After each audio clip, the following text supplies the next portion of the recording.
नमस्कार, FM news देख रहे हैं आप। मैं हूं आपके साथ नेहा वालिया। यूक्रेन के राष्ट्रपति जेलेंस्की से पीएम नरेंद्र मोदी ने बातचीत की। पीएम मोदी और जेलेंस्की के बीच फोन पर करीब 35 मिनट तक ये बातचीत हुई है। भारतीयों को वापस लाने को लेकर इस पर चर्चा भी हुई है। आपको सुनवाते हैं।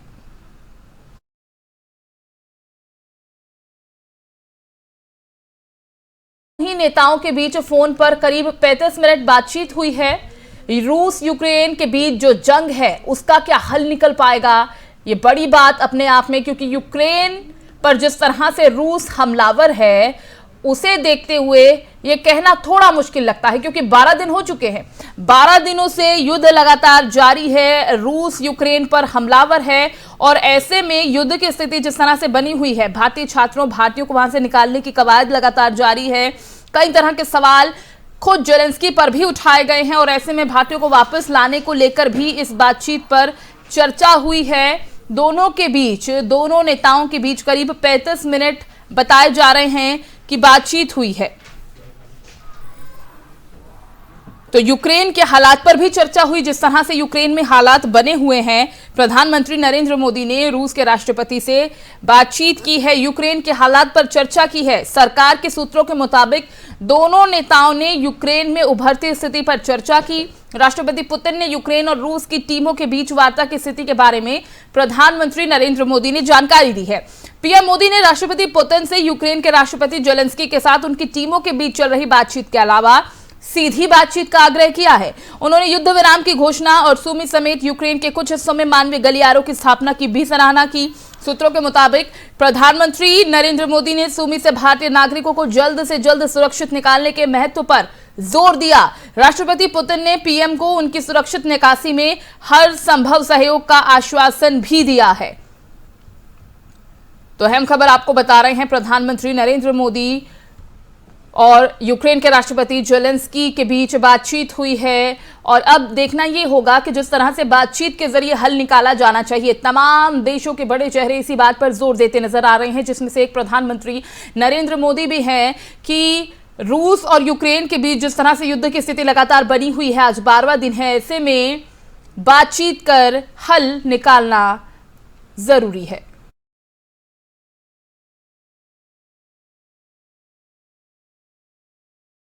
उधर यूक्रेन से निकाले गए 107 भारतीय छात्रों को लेकर हंगरी के राजधानी बुडापेस्ट से एक स्पेशल फ्लाइट दिल्ली पहुंची है। उधर बुडापेस्ट में मौजूद केंद्रीय मंत्री हरदीप सिंह पुरी ने बताया कि और भी छात्रों को हंगरी लाने के लिए 4 बसें सीमा पार से पोल्टावा भेजी जा रही हैं। वहीं आज 7 उड़ानें 1200 भारतीय नागरिकों को ला रही हैं। यूक्रेन से भारतीयों को निकालने के लिए बुडापेस्ट में मौजूद केंद्रीय मंत्री हरदीप सिंह पुरी ने बताया कि 50-50 की क्षमता वाली 4 बसें छात्रों को सीमा पार से हंगरी ले जाने के लिए पोल्टावा जा रही हैं। उन्होंने कहा कि पोल्टावा में अन्य छात्रों के लिए भी लॉजिस्टिक्स समेत भोजन और अन्य व्यवस्थाएं की जा रही हैं। उधर विदेश मंत्री एस जयशंकर ने बताया कि आज 7 उड़ानें 1200 भारतीय नागरिकों को वापस ला रही हैं।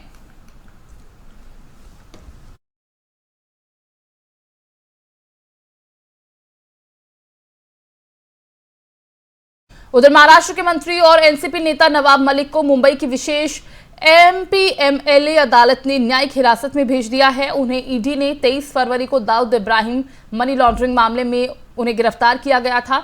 बताते चले कि नवाब मलिक को 23 फरवरी को पूछताछ के बाद गिरफ्तार कर लिया गया था और इसके बाद मलिक को 3 मार्च तक के लिए रिमांड पर भेजा गया था। बाद में उन्हें अदालत में पेश किया गया और कोर्ट ने उनकी हिरासत को 7 मार्च तक के लिए बढ़ा दिया था। आज उनकी रिमांड की अवधि समय खत्म हुआ तो एमपीएमएलए कोर्ट ने एक बार फिर जुडिशियल कस्टडी में उन्हें भेज दिया है।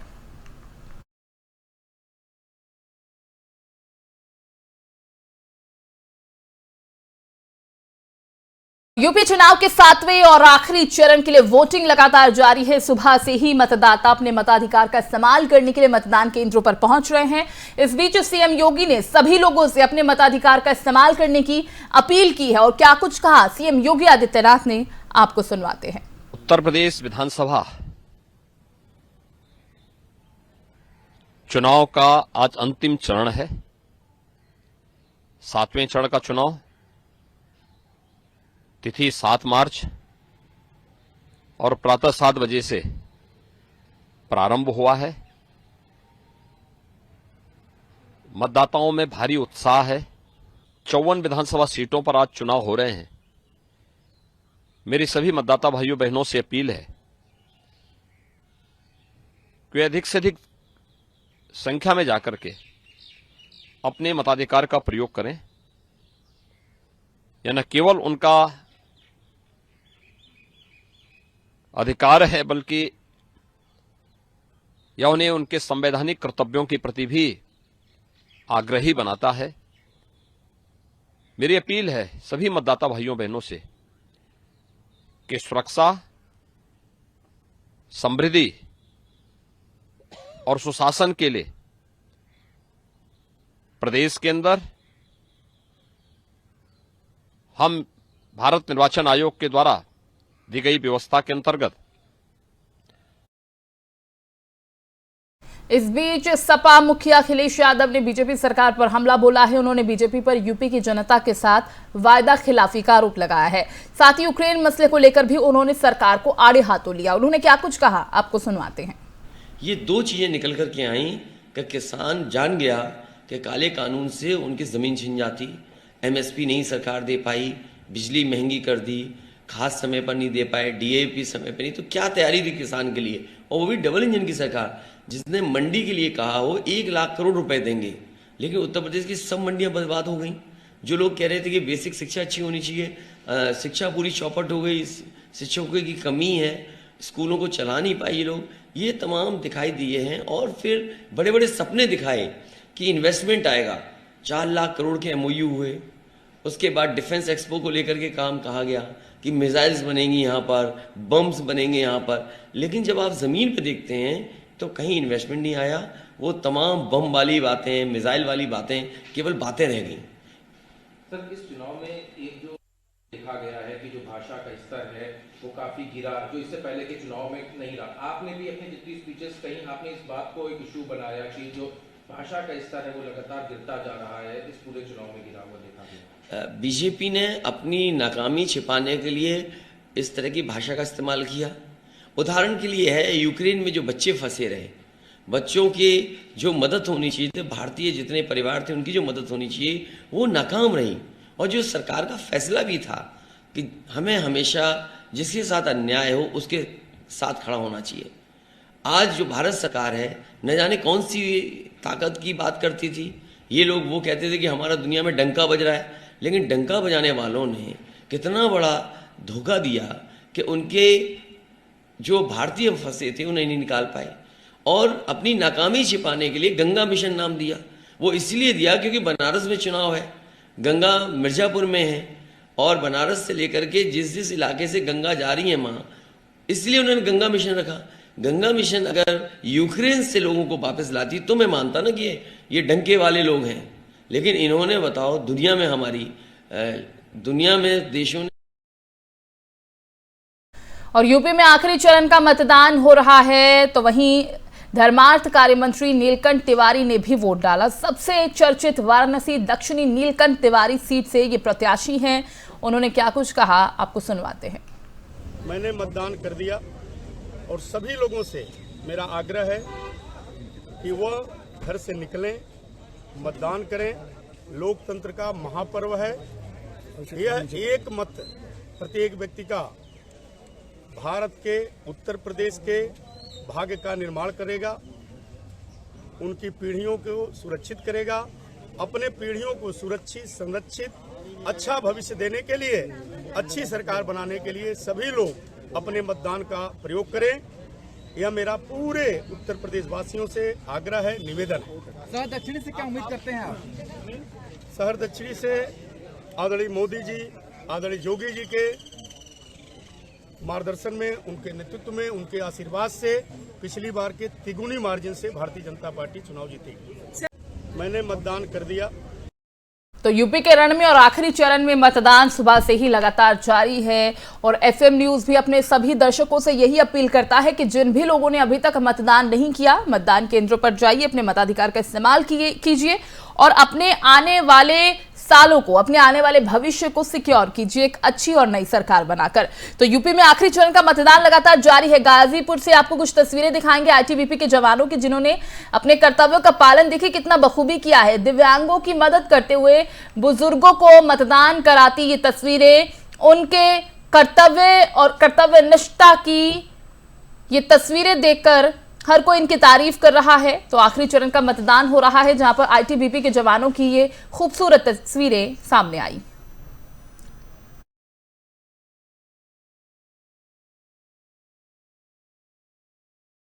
और रूस और यूक्रेन के बीच जो विवाद चल रहा है, जो हमले चल रहे हैं, किसी से छुपे नहीं है। यूक्रेन पर रूस के हमले के बाद से दुनिया भर के शेयर बाजार में भारी गिरावट का दौर जारी है।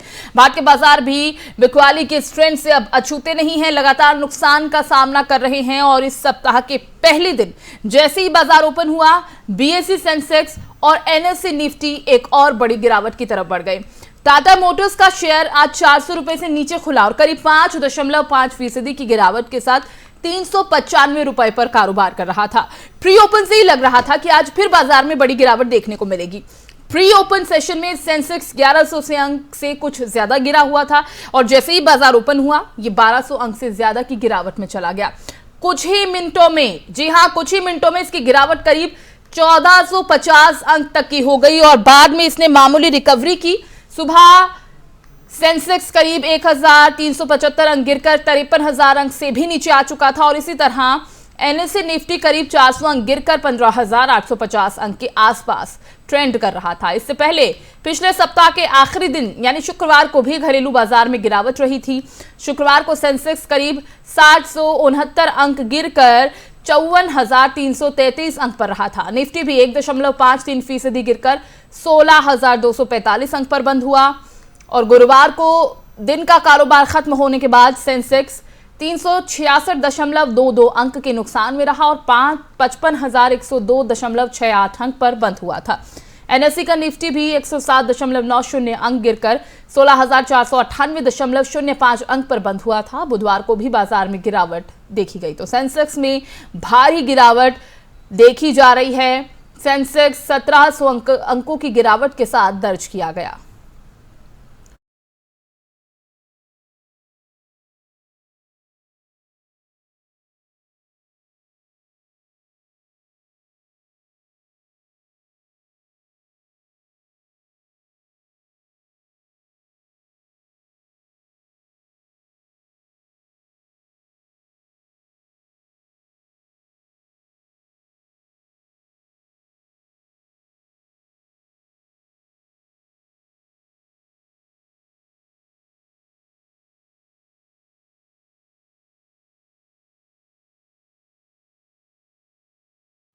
और करीब 120 दिन के ब्रेक के बाद अब आम लोगों को भी झटका लग सकता है, कभी भी लग सकता है। एक तरफ ग्लोबल मार्केट के क्रूड ऑयल चौथा साल के रिकॉर्ड हाई लेवल पर पहुंच गया है, तो दूसरी तरफ 5 राज्यों का विधानसभा चुनाव आज अपने अंतिम पड़ाव पर आ चुका है। पिछले कुछ सालों के ट्रेंड को देखें तो इस बात की आशंका है कि सरकारी तेल कंपनियां डीजल पेट्रोल के दाम बढ़ाने की शुरुआत अब किसी भी समय कर सकती है। पिछले साल नवंबर में देश के कई राज्यों में डीजल पेट्रोल के दाम 100 रुपए प्रति लीटर से ऊपर निकल गए थे और इसके बाद केंद्र सरकार ने एक्साइज घटाकर लोगों को महंगाई से बड़ी राहत दी थी। उसके बाद से अभी तक डीजल पेट्रोल के दाम नहीं बढ़ाए गए। बाद में राज्य सरकारों ने वैट घटाया तो इनके दाम कम ही हुए। जब नवंबर में केंद्र सरकार ने एक्साइज में कटौती की थी तब क्रूड ऑयल $82 प्रति बैरल के आसपास था। क्रूड ऑयल ग्लोबल मार्केट में अभी 2008 के बाद के उच्च स्तर पर पहुंच चुका है। रॉयटर्स की एक रिपोर्ट के मुताबिक ब्रेंट क्रूड रविवार के कारोबार में $11.67 यानी करीब 10% बढ़कर $129.78 प्रति बैरल पर पहुंच गया है। और इसी तरह वेस्ट टेक्सास इंटरमीडिएट भी $10.83 यानी 9.4% उछलकर $126.51 प्रति बैरल पर जा पहुंचा है। ये क्रूड ऑयल और वेस्ट टेक्सास इंटरमीडिएट दोनों के लिए जुलाई 2008 के बाद का सबसे ऊंचा स्तर है। नवंबर से तुलना करें तो अभी क्रूड ऑयल 58% से ज्यादा ऊपर निकल चुका है।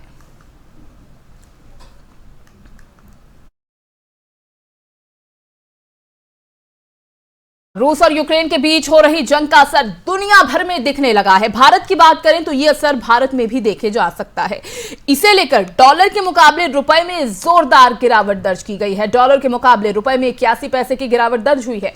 सोमवार को डॉलर के मुकाबले रुपया 77 रुपए के स्तर तक पहुंच गया है। अमेरिका और उसके यूरोपीय सहयोगियों द्वारा रूसी तेल पर प्रतिबंध लगाने की खबरों पर कच्चे तेल के ताजा उछाल के बाद रुपया सोमवार को लगभग 77 डॉलर प्रति डॉलर के निचले स्तर पर जा पहुंचा।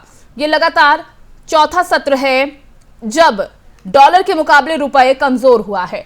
बताते चले कि घरेलू करेंसी मार्केट में रुपए 6.96 प्रति डॉलर पर कारोबार कर रही है।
और इसी के साथ एक बार फिर आपको जानकारी दे दें कि 9 जिलों की 54 विधानसभा सीटों पर आज उत्तर प्रदेश में अंतिम चरण में यानी 7वें चरण में मतदान हो रहे हैं।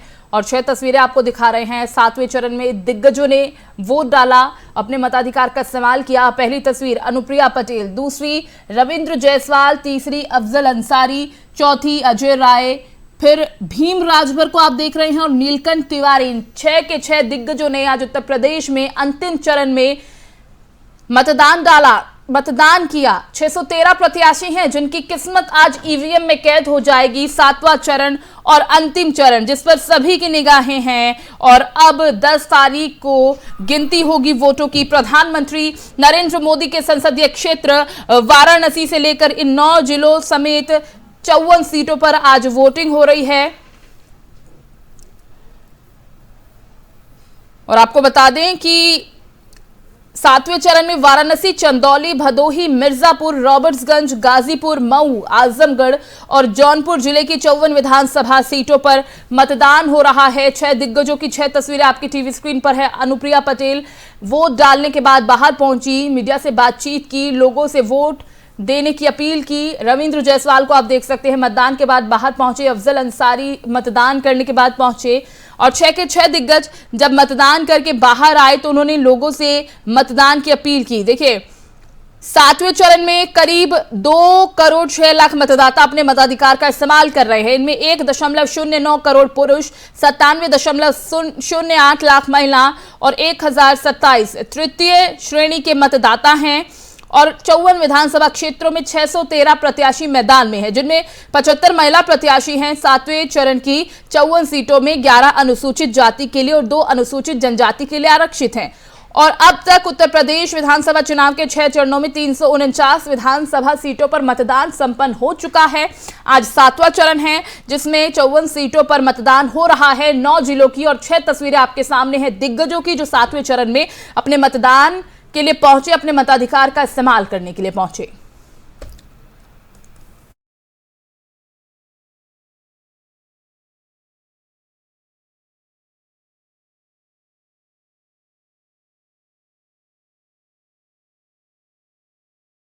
तो प्रधानमंत्री नरेंद्र मोदी के संसदीय क्षेत्र वाराणसी समेत 9 जिलों में आज मतदान प्रक्रिया शुरू हो चुकी है। सुबह से ही लोग मतदान केंद्रों पर पहुंच रहे हैं। 9 जिले 54 विधानसभा सीटें जिन पर मतदान हो रहा है। लोग मुद्दों को जहन में रखते हुए मतदान केंद्रों पर पहुंच रहे हैं, वोट डाल रहे हैं। हालांकि हमारे संवाददाता हर जिले में हर विधानसभा पर मौजूद हैं, वहां पर लोगों से बातचीत कर रहे हैं, जानने की कोशिश भी कर रहे हैं कि इस बार जो आबो हवा है वो क्या कहती है, लोग किस आधार पर वोट दे रहे हैं, चेहरे के आधार पर या फिर मुद्दों के आधार पर। और इस बार फिजा बदली बदली सी लग रही है। फिलहाल बस इतना ही, दीजिए इजाजत, नमस्कार।